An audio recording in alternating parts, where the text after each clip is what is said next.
ಮಾತಾಜಿಗೆ.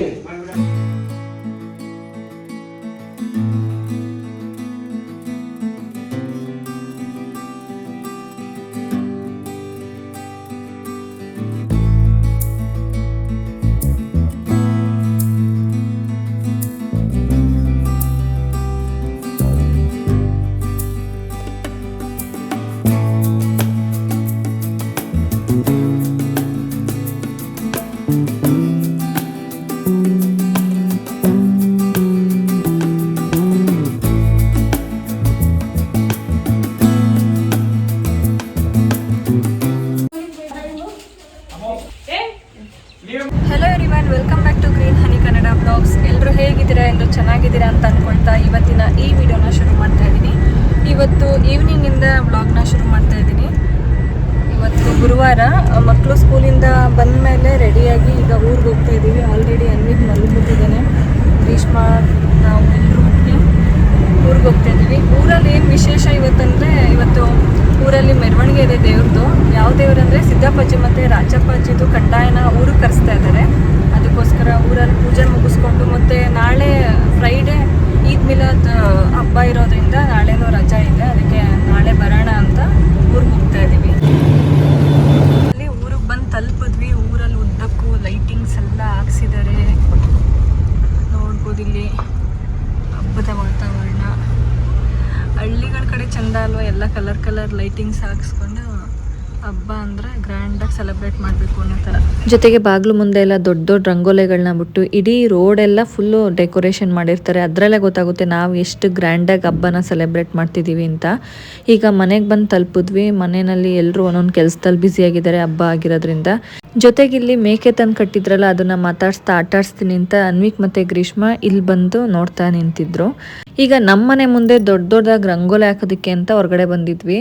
ಇಲ್ಲಿ ನೀವು ನೋಡ್ಬೋದು ಲೈಟಿಂಗ್ಸ್ ಎಷ್ಟು ಚೆನ್ನಾಗಿ ಕಾಣಿಸ್ತಿದೆ ಅಂತ. ಸೇಮ್ ಮೈಸೂರಲ್ಲಿ ದಸರಾ ಟೈಮಲ್ಲಿ ಪ್ರತಿ ರೋಡಲ್ಲಿ ಯಾವ ರೀತಿ ಡೆಕೋರೇಷನ್ ಮಾಡಿರ್ತಾರೋ ಅದೇ ರೀತಿ ನಮ್ಮೂರಲ್ಲಿ ಪ್ರತಿ ಬೀದಿಯಲ್ಲೂ ಕೂಡ ಈ ಥರ ಲೈಟಿಂಗ್ಸ್ನ ಹಾಕಿದ್ದಾರೆ. ಅಲ್ಲಿಂದ ಸ್ಟಾರ್ಟ್ ಹಂಗಾಯ್ತು. ಇಲ್ಲಿ ಆಂಟಿ ರಂಗೋಲೆ ಬಿಡಿಸ್ತಾ ಇದ್ದಾರೆ, ಎಳೆ ರಂಗೋಲಿನ ಬಿಡಿಸ್ತಾ ಇದ್ದಾರೆ. ಇನ್ನೊಂದು ಸ್ವಲ್ಪ ಹೊತ್ತಲ್ಲಿ ಸಿದ್ದಪ್ಪಾಜಿ ಮತ್ತು ರಾಚಪ್ಪಾಜಿದು ಕಂದಾಯದ ಮೆರವಣಿಗೆ ಶುರು ಆಗ್ತಾ ಇದೆ.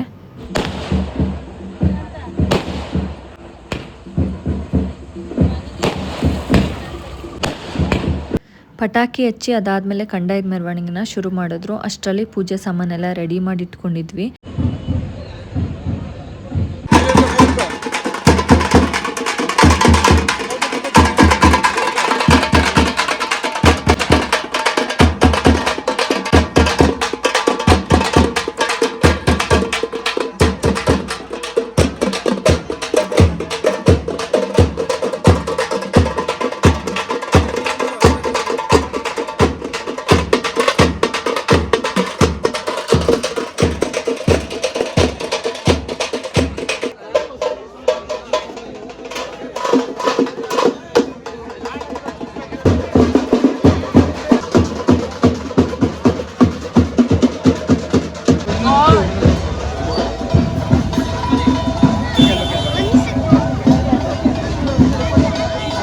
ಏನು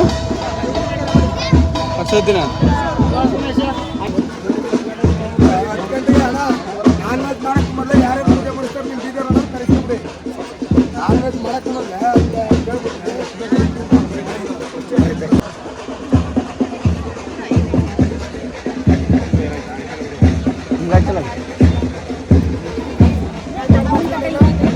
ನಮ್ಮನೆಯಿಂದ ಕಂದಾಯಕ್ಕೆ ಪೂಜೆ ಮಾಡಿಸಿದ್ದಾಯಿತು. ಅದಾದಮೇಲೆ ಅದೇ ರೋಡಲ್ಲಿ ಈಗ ಊರೊಳಗಡೆ ಹೋಗ್ತಾ ಇದೆ ಕಂದಾಯದ ಮೆರವಣಿಗೆ.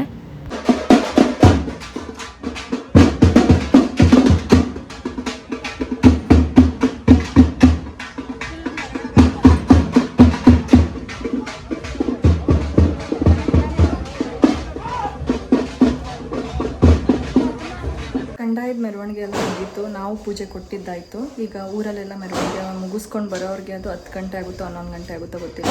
ಅಷ್ಟರಲ್ಲಿ ನಾವಿಲ್ಲಿ ಎಡೆ ಎಲ್ಲ ರೆಡಿ ಮಾಡಬೇಕು. ಎಡೆಗೆ ಕಜ್ಜಾಯ ಮತ್ತು ಪಾಯಸ ಮಾಡಬೇಕು. ಅದ್ರ ಜೊತೆಗೆ ಅನ್ನ ಸಾಂಬಾರೆಲ್ಲ ರೆಡಿ ಮಾಡಬೇಕು. ಮಧ್ಯಾಹ್ನನೇ ಕಜ್ಜಾಯ ಮಾಡಿದ್ದಾರೆ. ಇವಾಗ ಬೇಳೆ ಸಾಂಬಾರು, ಅನ್ನ ಮತ್ತು ಪಾಯಸನ ಮಾಡಬೇಕು. ಈಗ ಅಡುಗೆಗೆ ರೆಡಿ ಮಾಡ್ತಾ ಇದ್ದೀವಿ. ಅವ್ರ ಮೆರವಣಿಗೆ ಮುಗಿಸ್ಕೊಂಡು ಬರೋ ಅಷ್ಟರಲ್ಲಿ ನಾವು ಎಡೆ ಪ್ರಸಾದನ ರೆಡಿ ಮಾಡಿರಬೇಕು. ಅದಕ್ಕೋಸ್ಕರ ಎಲ್ಲರೂ ಸೇರ್ಕೊಂಡು ಇವಾಗ ಅಡುಗೆ ಮಾಡ್ತಾ ಇದ್ದೀವಿ. ಮೊದಲನೇದಾಗಿ ಇಲ್ಲಿ ಸ್ವೀಟ್ ಮಾಡೋಣ ಅಂತ ಪಾಯಸ ಮಾಡ್ತಾ ಇದ್ದೀವಿ. ಪಾಯಸಕ್ಕೆ ಬೆಲ್ಲನ ಕರಗಿಸ್ಕೊಂಡು ಅದಕ್ಕೆ ಹುರಿದಿರೋ ಅಕ್ಕಿ, ಕಾಯಿ, ಏಲಕ್ಕಿ ಇದನ್ನ ರುಬ್ಬಾಕಿ ಜೊತೆಗೆ ಹೆಸರು ಬೇಳೆನ ಬೇಯಿಸ್ಕೊಂಡು ಅದಷ್ಟನ್ನು ಸೇರಿಸಿ ಪಾಯಸನ ಮಾಡ್ತಾ ಇದೀವಿ. ಪಾಯಸ ರೆಡಿ ಆಯ್ತು. ಅದಾದ ತಕ್ಷಣ ಬೇಳೆ ಸಾಂಬಾರ್ಗೆ ಬೇಳೆ, ತರಕಾರಿ ಮತ್ತೆ ಟೊಮ್ಯಾಟೊ ಅದೆಲ್ಲಾನು ಹಾಕಿ ಬೇಯಕ್ಕಿಟ್ಟಿದೆ. ಈಗ ಇನ್ನೊಂದು ಕಡೆ ವೈಟ್ ರೈಸ್ ಕೂಡ ರೆಡಿ ಆಯಿತು. ಬಸ್ತು ಅನ್ನ ಮಾಡ್ತಾರೆ ಅಂತಾರಲ್ಲ, ಆ ರೀತಿ ವೈಟ್ ರೈಸ್ನ ಮಾಡಿರೋದು. ಹಳ್ಳಿಲಿರೋರಿಗೆ ಕಾಮನ್ ಆಗಿ ಗೊತ್ತಿರುತ್ತೆ. ಸಿಟಿಲಿರೋರು ಈ ರೀತಿ ಒಂದ್ಸಲ ಅನ್ನ ಮಾಡಿ ನೋಡಿ, ಟೇಸ್ಟ್ ಮಾತ್ರ ಸೂಪರ್ ಆಗಿರುತ್ತೆ. ಈಗ ಬೇಳೆ ಸಾಂಬಾರಿಗೆ ಒಗ್ಗರಣೆ ಮಾಡ್ಕೊತಾ ಇದ್ದೀವಿ. ಅಂದರೆ ಒಗ್ಗರಣೆ ಎಲ್ಲ ಮಾಡಿಕೊಂಡು ಅದಕ್ಕೇ ಖಾರ ಮತ್ತು ಹುಳಿ ಎರಡನ್ನೂ ಹಾಕಿ ಚೆನ್ನಾಗಿ ಕುದಿಸ್ಕೊಂಡು ರುಚಿಗೆ ಎಷ್ಟು ಬೇಕೋ ಅಷ್ಟು ಉಪ್ಪನ್ನು ಸೇರಿಸಿ ಅದಾದಮೇಲೆ ನಾವು ಆಲ್ರೆಡಿ ಬೇಯಿಸಿಟ್ಕೊಂಡಿರುವಂತಹ ಬೇಳೆ, ತರಕಾರಿ ಸೇರಿಸಿದ್ರೆ ಸಾಂಬಾರು ರೆಡಿ ಆಯಿತು. ಕೊನೆಯದಾಗಿ ಈಗ ವೈಟ್ ರೈಸ್ ಆಯಿತು, ಸಾಂಬಾರ್ ಆಯಿತು, ಮತ್ತು ಪಾಯಸನೂ ರೆಡಿ ಆಯಿತು. ಈಗ ಕಜ್ಜಾಯ ಮಧ್ಯಾಹ್ನನೇ ಮಾಡಿದ್ದಾರೆ.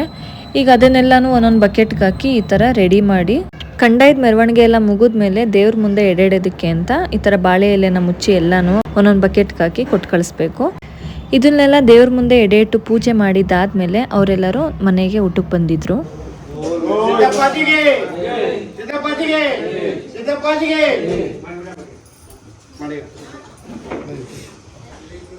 ನಮ್ಮೂರಲ್ಲಿ ಶಿವರಾತ್ರಿ ಹಬ್ಬನ ಇಡೀ ಊರೇ ತುಂಬಾನೇ ಗ್ರ್ಯಾಂಡಾಗಿ ಸೆಲೆಬ್ರೇಟ್ ಮಾಡ್ತೀವಿ. ಅದೇ ರೀತಿ ಕಂಡಾಯದ ಮೆರವಣಿಗೆನೂ ಅಷ್ಟೇ ಇತ್ತೀಚಿನ ದಿನಗಳಲ್ಲಿ ತುಂಬಾನೇ ಗ್ರ್ಯಾಂಡಾಗಿ ಊರವರೆಲ್ಲ ಸೇರ್ಕೊಂಡು ಸೆಲೆಬ್ರೇಟ್ ಮಾಡ್ತಾ ಇದ್ದೀವಿ.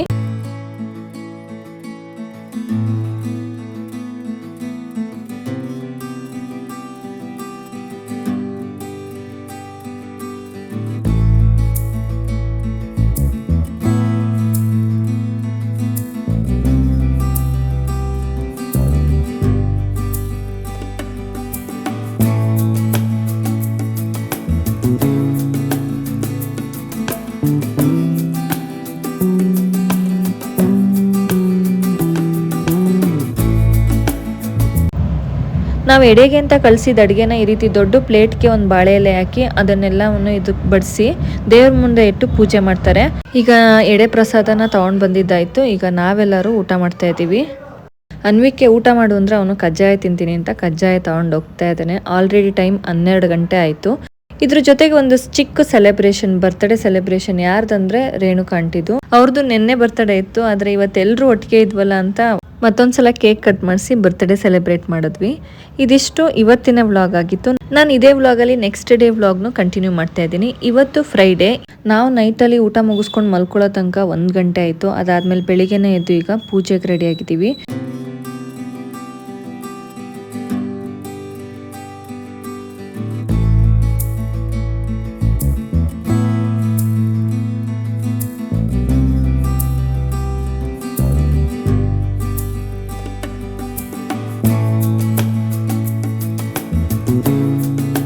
ಪೂಜೆ ಎಲ್ಲ ಮುಗೀತು. ಅದಾದಮೇಲೆ ಬೆಳಿಗ್ಗೆ ಕಂಡಾಯದ ಮುಂದೆ ಎಡೆ ಇಟ್ಟು ಪೂಜೆ ಮಾಡೋದಕ್ಕೆ ಸ್ವೀಟ್ ಪೊಂಗಲ್ನ ಮಾಡಿದ್ದಾರೆ. ಅದನ್ನು ಇವಾಗ ದೇವ್ರ ಹತ್ರ ಕೊಟ್ಟು ಕಳಿಸ್ತಾ ಇದ್ದಾರೆ. ಅಪ್ಪ ತಗೊಂಡೋಗ್ತಾ ಇದ್ದಾರೆ.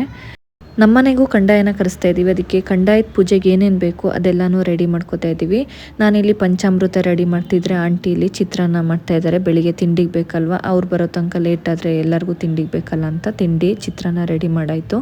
ಇಲ್ಲಿ ನಾನು ಪಂಚಾಮೃತಕ್ಕೆ ಬಾಳೆಹಣ್ಣ ಕಟ್ ಮಾಡಾದ್ಮೇಲೆ ಅವಲಕ್ಕಿನ ನೆನೆಸಿದ್ದೆ, ಅದನ್ನು ಹಾಕಿ ಅದ್ರ ಜೊತೆಗೆ ಬೆಲ್ಲ ಮತ್ತು ಸ್ವಲ್ಪ ಕಲ್ಸಕ್ಕರೆ, ದ್ರಾಕ್ಷಿ, ಗೋಡಂಬಿ ಜೊತೆಗೆ ಪೊಮೊಗ್ರೆನೇಟ್ ಅಂದರೆ ದಾಳಿಂಬೆನೂ ಸ್ವಲ್ಪ ಸೇರಿಸಿ ಪ್ರಸಾದನ ರೆಡಿ ಮಾಡಿದಾಯಿತು. ಹಾಗೆಯೇ ನಾನ್ ವೆಜ್ ಅಡುಗೆನೂ ಮಡಿಯಾಗಿ ಮಾಡಿ ದೇವ್ರ ಮುಂದೆ ಎಡೆಗೆ ಅಂತ ರೆಡಿ ಮಾಡ್ತಾ ಇದ್ದೀವಿ. ಪ್ರಸಾದ ಎಲ್ಲ ಮಾಡಾಯಿತು. ಈಗ ಕಂಡಾಯನ ಮನೆ ಕರೆಸ್ತಿರೋದ್ರಿಂದ ಕಂಡಾಯ ಇಡೋದಕ್ಕೆ ಈ ರೀತಿ ರೆಡಿ ಮಾಡ್ತಾ ಇದ್ದೀವಿ. ಅಂದರೆ ಮೊದಲು ಬಿಳಿ ಪಂಚೆ ಇಟ್ಟು ಅದ್ರ ಮೇಲೆ ಬಾಳೆ ಎಲೆಗಳನ್ನ ಇಟ್ಟು ಅದಾದಮೇಲೆ ಅಕ್ಕಿನ ಹಾಕ್ಕೊಂಡು ಬರ್ತಾಯಿದ್ದೀನಿ. ಅಕ್ಕಿ ಏನಕ್ಕೆ ಅಂತಂದರೆ ನಾವು ಕಂಡಾಯ ತರಿಸ್ತೀವಲ್ಲ ಅದನ್ನು ಇದ್ರ ಮೇಲೆ ಇಡ್ತಾರೆ, ಅದು ಗ್ರಿಪ್ಪಾಗಿರಲಿ ಅಂದರೆ ಜಾರದೇ ಇರಲಿ ಅನ್ನೋದಕ್ಕೋಸ್ಕರ ಅಕ್ಕಿನ ಹಾಕ್ತಾ ಇರೋದು. ಕೆಳಗಡೆ ಚಾಪೆ ಹಾಕಬೇಕಿತ್ತಂತೆ, ನಾನು ಚಾಪೆ ಹಾಕಿಲ್ಲ, ಪಂಚೆ ಮೇಲ್ಗಡೆ ಬಾಳೆ ಎಲ್ಲ ಇಟ್ಟು ಅಕ್ಕಿ ಹಾಕ್ತಾ ಇದ್ದೀನಿ. ಈಗ ಈ ಅಕ್ಕಿ ಮೇಲ್ಗಡೆ ಫ್ಲವರ್ಸಿಂದ ಡೆಕೋರೇಷನ್ ಮಾಡ್ತಾ ಇದ್ದೀನಿ. ಹೋದ ಸಲ ಬೇರೆ ಕಾನ್ಸೆಪ್ಟಲ್ಲಿ ಡೆಕೋರೇಷನ್ ಮಾಡಿದ್ದೆ, ಆದರೆ ಈ ಸಲ ಈ ರೀತಿ ಡೆಕೋರೇಷನ್ನ ಮಾಡ್ತಾ ಇದ್ದೀನಿ. ಕಂಡಾಯ ಬರ್ತಿದೆ ಅಂತ ಈ ರೀತಿ ಫ್ಲವರ್ ಡೆಕೋರೇಷನ್ ಮಾಡಲೇಬೇಕು ಅಂತ ಏನಿಲ್ಲ, ಹಾಗೆಯೇ ಅಕ್ಕಿ ಹಾಕಿ ಬಿಡ್ಬೋದು ಸ್ವಲ್ಪ ಹೂಗಳನ್ನ ಇಟ್ಟು. ಆದರೆ ನನಗೆ ಈ ಥರ ಡೆಕೋರೇಷನ್ ಮಾಡೋದಾಗಲಿ ಅಥವಾ ಡಿಸೈನ್ ಮಾಡೋದಾಗಲಿ ಅದು ಇಷ್ಟ ಆಗುತ್ತೆ.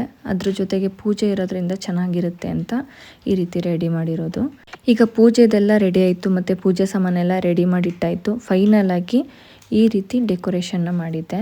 ಇನ್ನೊಂದು ಕಡೆ ಏನು ಹೇಳ್ಬೇಕಂತಂದರೆ, ಇವತ್ತು ನಮ್ಮ ಮನೆಯಲ್ಲಿ ಕಂಡಾಯ ಪೂಜೆ ಇದ್ದರೆ ಮುಸ್ಲಿಮ್ಸ್ ಅವ್ರಿಗೆ ಇವತ್ತು ಈದ್ ಮಿಲಾದ್ ಇದೆ, ಜೊತೆಗೆ ಓಣಂ ಸ್ಪೆಷಲ್ ಕೂಡ ಇದೆ. ಅದಕ್ಕೆಲ್ಲವೂ ಕೂಡ ಇದು ರಿಲೇಟ್ ಆಗೋ ರೀತಿ ಇತ್ತು. ಅಂದರೆ ಫ್ಲವರ್ ಡೆಕೋರೇಷನ್ನ ಮಾಡಿ ಓಣಂನ ಸ್ಪೆಷಲಾಗಿ ಸೆಲೆಬ್ರೇಟ್ ಮಾಡ್ತಾರಲ್ವ, ಅದೇ ರೀತಿ ಕಾನ್ಸೆಪ್ಟಲ್ಲಿ ನಾವು ಇವಾಗ ಕಂಡಾಯ ಪೂಜೆಗೆ ರೆಡಿ ಮಾಡಿದ್ವಿ. ಜೊತೆಗೆ ಇಲ್ಲಿ ಪೂಜೆಗೆ ಏನೇನು ಬೇಕು ಎಲ್ಲನೂ ಕೂಡ ರೆಡಿ ಮಾಡಿ ಇಟ್ಕೊಂಡಿದ್ವಿ. ಹಣ್ಣು, ಹೂವು, ಪ್ರಸಾದ, ಅಕ್ಷತೆ, ಕೆಂಪು ನೀರು ಆರತಿ ಮತ್ತು ದೀಪದ ಕಂಬ ಎಲ್ಲನೂ ರೆಡಿ ಮಾಡಿ ಇಟ್ಕೊಂಡಿದ್ದೀವಿ. ಕಂಡಾಯ ಬರೋ ತನಕ ಲೇಟ್ ಆಗುತ್ತೆ ಅಂತ ಈಗ ಇಲ್ಲಿ ಭೂಮಿಕಾ ಮತ್ತು ಗ್ರೀಷ್ಮ ತಿಂಡಿ ತಿಂತಾ ಇರ್ತಾರೆ. ಹಾಗೆಯೇ ನಮ್ಮ ಅನ್ವಿಕ್ ರಾತ್ರಿ ಲೇಟಾಗಿ ಮಲಗ್ದ ಮತ್ತು ಟಯರ್ಡ್ ಆಗಿತ್ತು ಅವನಿಗೆ, ಅದಕ್ಕೋಸ್ಕರ ಸ್ವಲ್ಪ ಮೈ ಬಿಸಿ ಇತ್ತು. ಅದಕ್ಕೆ ಸ್ವಲ್ಪ ಲೇಟಾಗಿ ಸ್ನಾನ ಮಾಡಿಸಿ ಅದಾದಮೇಲೆ ರೆಡಿ ಮಾಡ್ದೆ ಅವನಿಗೆ. ಫೈನಲ್ ಆಗಿ ಕಂಡಾಯದ ಮೆರವಣಿಗೆ ಬರ್ತಾ ಇದೆ, ಸೌಂಡ್ ಆಗ್ತಾ ಇದೆ. ಅದು ಬಂದು ಪೂಜೆ ಎಲ್ಲ ಮುಗಿಸಾದ್ಮೇಲೆ ನಾವೆಲ್ಲರೂ ಒಟ್ಟಿಗೆ ತಿಂಡಿ ತಿನ್ನಬೇಕು. ಈಗ ಯಶೋಧ ಆಂಟಿ ಅಂದರೆ ನಮ್ಮ ಅತ್ತೆ ತಂಗಿಯವರು, ಚಿಕ್ಕತ್ತೆ, ದೀಪ ಹಚ್ತಾ ಇದ್ದಾರೆ. ಅದ್ರ ಜೊತೆಗೆ ಈಗ ಹೊರಗಡೆ ಹೋಗಿ ಅವ್ರನ್ನ ಆರತಿ ಮಾಡಿ ಅದಾದಮೇಲೆ ಅವ್ರನ್ನ ಒಳಗಡೆ ಕರ್ಕೋಬೇಕು. ಅದಕ್ಕೆ ಆರತಿ ತಟ್ಟೆ ಎಲ್ಲ ರೆಡಿ ಮಾಡಿ ಇಟ್ಟಿದ್ದೀವಿ.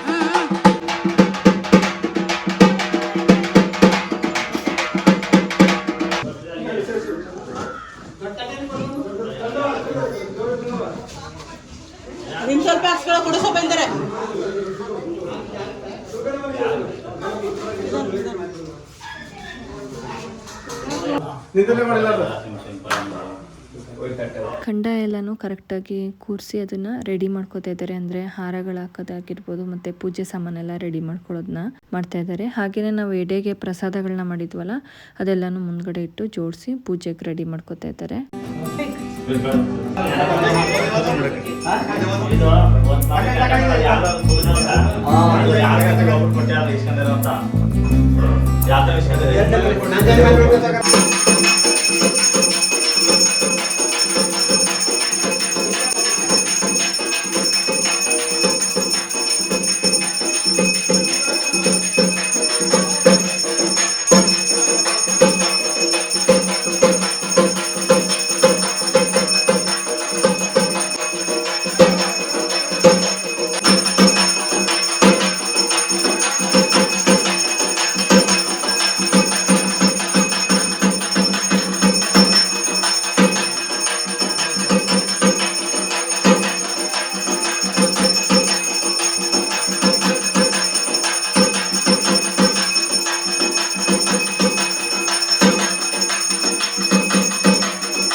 ಪೂಜೆ ಎಲ್ಲ ತುಂಬಾ ಚೆನ್ನಾಗಾಯಿತು.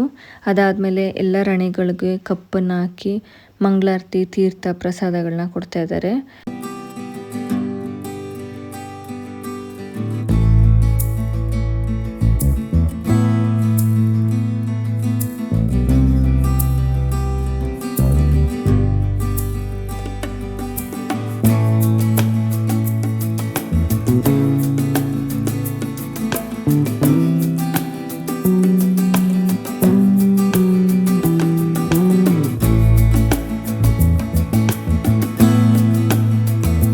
ನಮ್ಮನೆಯಲ್ಲಿ ಪೂಜೆ ಮುಗಿಸ್ಕೊಂಡು ಈಗ ನೆಕ್ಸ್ಟ್ ಮನೆಗೆ ಕಂದಾಯ ತೊಗೊಂಡೋಗ್ತಾ ಇದ್ದಾರೆ. ಇದಿಷ್ಟು ಬೆಳಿಗ್ಗೆ ಎಡೆ ಪ್ರಸಾದಕ್ಕೆ ಇಟ್ಟಿದ್ದು ನಾನ್ ವೆಜ್ ಇದು. ಕಂದಾಯದ ಪೂಜೆ ಮುಗಿದ್ಮೇಲೆ ಈ ರೀತಿ ಇತ್ತು. ಅಂದರೆ ಎರಡೆರಡು ದೀಪಗಳನ್ನ ಆ ಸೈಡ್ ಮತ್ತು ಈ ಸೈಡ್ ಎರಡು ಕಡೆನೂ ಹಚ್ಚಿತ್ತು. ಜೊತೆಗೆ ಕಂದಾಯನ ಇಲ್ಲಿಟ್ಟಿದ್ರು ಮತ್ತು ಮಧ್ಯದಲ್ಲಿ ಪೂಜೆ ಸಾಮಾನ ಇಟ್ಟಿದ್ರು. ಈಗ ಪೂಜೆ ಎಲ್ಲ ಮುಗೀತು. ಈಗ ನಾವು ಮಧ್ಯಾಹ್ನಕ್ಕೆ ಗೆಸ್ಟ್ಗಳನ್ನೂ ಕೂಡ ಇನ್ವೈಟ್ ಮಾಡಿದ್ವಿ. ಅದಕ್ಕೋಸ್ಕರ ಈಗ ಅಡುಗೆಗೆ ಪ್ರಿಪ್ರೇಷನ್ ಮಾಡ್ತಾ ಇದ್ದೀವಿ. ನಿನ್ನೆ ಎಲ್ಲ ವೆಜಿಟೇರಿಯನ್ ಅಂದರೆ ವೆಜ್ ಅಡುಗೆ ಮಾಡಿದ್ದು, ರಾತ್ರಿ ಎಡೆ ಇಡಬೇಕಾದ್ರೆಲ್ಲ. ಇವತ್ತು ನಾನ್ ವೆಜ್ ಅಡುಗೆ. ಜೊತೆಗೆ ಗೆಸ್ಟ್ಗಳೆಲ್ಲ ಬರೋ ಅಷ್ಟರಲ್ಲಿ ನಾವು ಅಡುಗೆನ ಪ್ರಿಪ್ರೇಷನ್ ಮಾಡಬೇಕು. ಈಗ ಎಲ್ಲರೂ ಒಟ್ಟಿಗೆ ಸೇರಿಕೊಂಡು ಅಡುಗೆಗೆ ರೆಡಿ ಮಾಡ್ತಾ ಇದ್ದೀವಿ.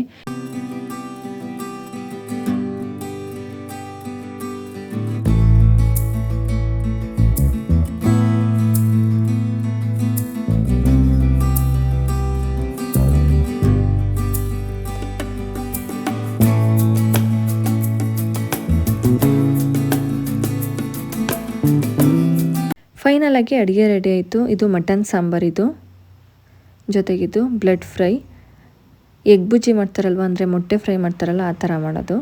ಇದು ಬೋಟಿ ಗೊಜ್ಜು, ಚಿಕನ್ ಚಾಪ್ಸ್ ಇದು, ಜೊತೆಗೆ ವೈಟ್ ರೈಸು, ಅದಾದಮೇಲೆ ಕೊನೆಯದಾಗಿ ಗೀ ರೈಸ್ ಇದು.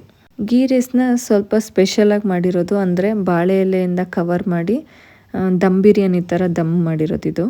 ಅದ್ರ ಜೊತೆಗೆ ಶಾವಿಗೆ ಪಾಯಸ, ಮೊಟ್ಟೆ, ಜೊತೆಗೆ ಸೌತೆಕಾಯಿ, ಇದಿಷ್ಟನ್ನ ಮಧ್ಯಾಹ್ನದ ಊಟಕ್ಕೆ ರೆಡಿ ಮಾಡಿದ್ವಿ. ಈಗ ಎಲ್ಲರೂ ಬಂದಿದ್ದಾರೆ ಗೆಸ್ಟ್ಗಳೆಲ್ಲ, ಅವ್ರಿಗೆಲ್ಲರಿಗೂ ಊಟ ಬಡಿಸ್ತಾ ಇದ್ದೀವಿ.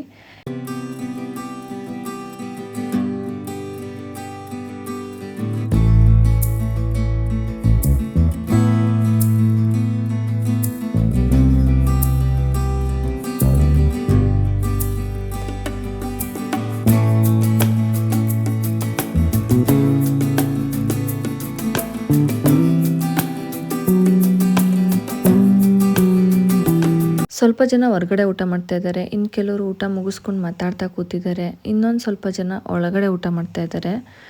ಈ ರೀತಿ ಮಧ್ಯಾಹ್ನದ ಅಡುಗೆ ಮಾಡಿ ಎಲ್ರಿಗೂ ಊಟ ಬಡಿಸಿದ್ವಿ. ಅದಾದಮೇಲೆ ಈಗ ನಾವೆಲ್ಲರೂ ಊಟಕ್ಕೆ ಕೂತಿದ್ದೀವಿ. ನಮಗೆ ಈಗ ಅವ್ರು ಊಟಕ್ಕೆ ಬಡಿಸ್ಕೊಡ್ತಾ ಇದ್ದಾರೆ.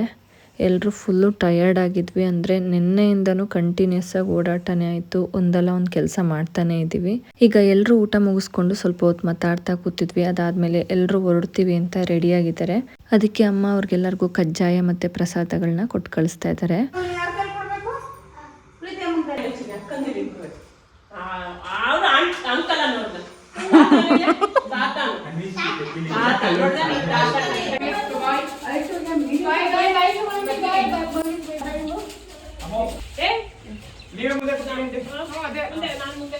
ಹಬ್ಬ ಎಲ್ಲ ಮುಗೀತು, ಕಂದಾಯದ ಮೆರವಣಿಗೆ ಮುಗೀತು, ಮತ್ತು ಮನೆಗೆ ಕಂದಾಯದ ಪೂಜೆ ಕರೆಸಿದ್ವಿ. ಅದನ್ನು ತುಂಬ ಚೆನ್ನಾಗಾಯಿತು. ಅದೆಲ್ಲ ಮುಗಿಸ್ಕೊಂಡೀಗ ನಾವು ಕೂಡ ಮೈಸೂರಿಗೆ ಹೊರಡ್ತಾ ಇದ್ದೀವಿ. ಯಾಕೆಂದರೆ ಗ್ರೀಷ್ಮಗೆ ನಾಳೆ ಆಲ್ ಟಿಕೆಟ್ ಕೊಡ್ತಾರೆ, ಮತ್ತು ಮಂಡೆಯಿಂದ ಅವಳಿಗೆ ಮಿಡ್ ಟರ್ಮ್ ಎಕ್ಸಾಮ್ ಇರೋದ್ರಿಂದ ನಾವು ಕೂಡ ಹೊರಡ್ತಾ ಇದ್ದೀವಿ. ಇದಿಷ್ಟು ಇವತ್ತಿನ ವ್ಲಾಗ್ ಆಗಿತ್ತು. ಈ ವಿಡಿಯೋ ನಿಮ್ಮೆಲ್ಲರಿಗೂ ಇಷ್ಟ ಆಗಿರುತ್ತೆ ಅಂತ ಅಂದ್ಕೊಳ್ತೀನಿ. ಇಷ್ಟ ಆಗಿದರೆ ಲೈಕ್ ಮಾಡಿ, ಶೇರ್ ಮಾಡಿ, ಮತ್ತು ನನ್ನ ಚಾನಲ್ಗೆ ಸಪೋರ್ಟ್ ಮಾಡಿ ಅಂತ ಕೇಳ್ಕೊಳ್ತೀನಿ. Thank you for watching.